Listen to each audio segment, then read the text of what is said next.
Kumpul mainan, kumpul kenangan. Selamat datang ke video bersama SM Collector. Bulan Februari dan juga bulan Mac adalah bulan hari kelahiran Abang Adian dan juga adik Ibrahim.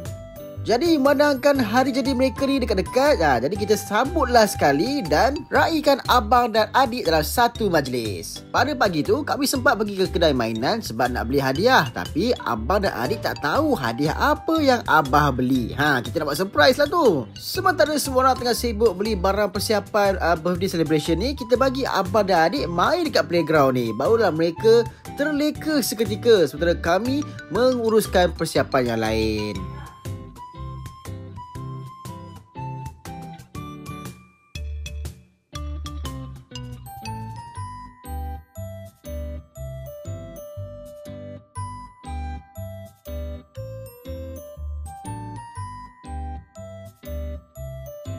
Happy birthday to you. Happy birthday to you. Happy birthday to Adian Ibrahim Dija. Happy birthday to you.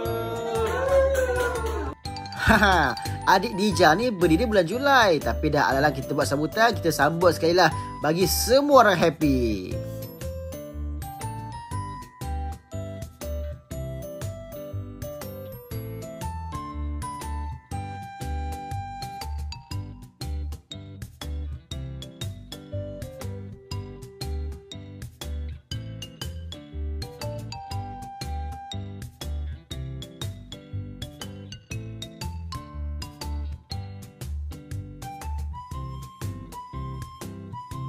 Dah selesai makan kek, sekarang ini adalah acara yang paling dinanti-nantikan, acara pembukaan hadiah.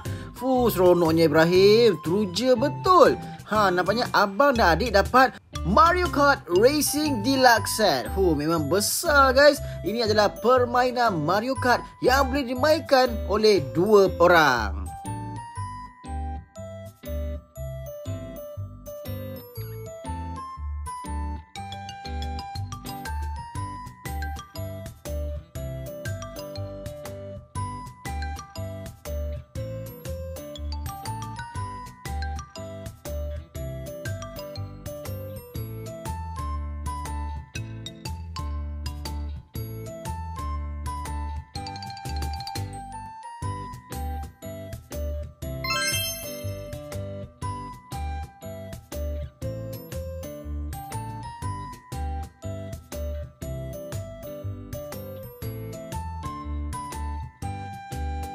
Kita dah buka kita punya Mario Kart ni. Sekarang jom adik dengan abang racing dan tengok siapa yang bakal menjadi juara dalam pertandingan Mario Kart ini.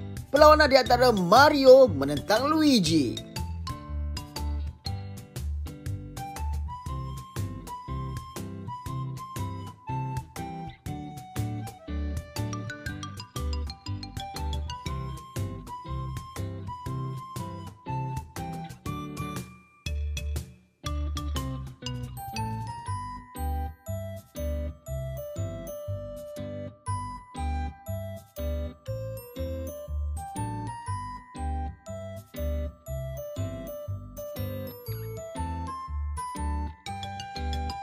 Selepas 5 lap, nampaknya Luigi berjaya menewaskan Mario. Terbaiklah adik.